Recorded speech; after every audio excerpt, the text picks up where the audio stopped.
Sofiane Méziani, Le chemin de la liberté. Chapitre 23.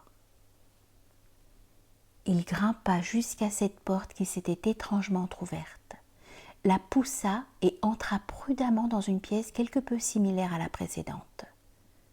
Puis, bizarrement encore, la porte se referma aussitôt. Luciano comprit très vite qu'il lui manquait encore 2 épreuves à surmonter, celle du langage et celle de la richesse. Le seul bémol pour lui était de savoir laquelle des deux l'attendait cette fois-ci. Mais la voix réapparut immédiatement, allégeant la difficulté de Luciano. Il y a, au cœur de cet endroit, un langage caché que tu dois assimiler pour poursuivre ton élévation. Luciano se mit vite à la tâche, et de nouveau, il scruta les moindres recoins afin d'y déceler ne serait-ce que des indices. Il gratta les murs dans l'espoir d'y trouver un alphabet ou des cours de langue ou autre chose de ce genre, mais en vain. Il creusa un peu le sol en vue de trouver un livre ou un support d'apprentissage. Rien.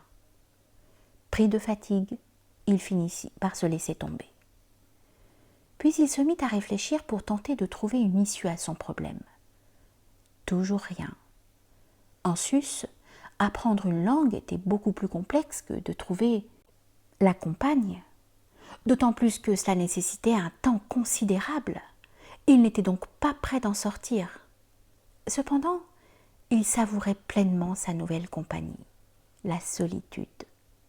Elle lui procurait énormément de bien. Il était seul, libre. Il étala son corps tout au long du sol, attendant désespérément un éventuel indice. Puis il décida d'oublier tout ceci pour reposer son esprit.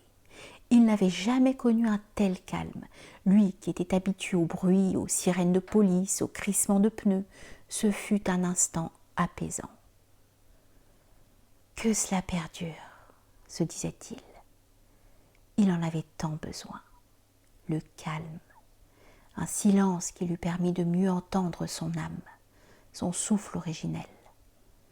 Cette tranquillité le transporta au-delà de lui-même, de ses fragilités et de ses faiblesses. Il y puisa la force et l'énergie. « Tu as acquis le langage », l'apostropha soudainement la voix. « Hein ? Quel langage ? » Le silence. C'est la plus belle des rhétoriques, la parole la plus éloquente. Son verbe a le goût du miel et sa profondeur atteint les intelligences aussi vite que le musc atteint les narines. Apprends à user du silence pour mieux répandre l'odeur de ton message et pour mieux entendre les appels de ton cœur.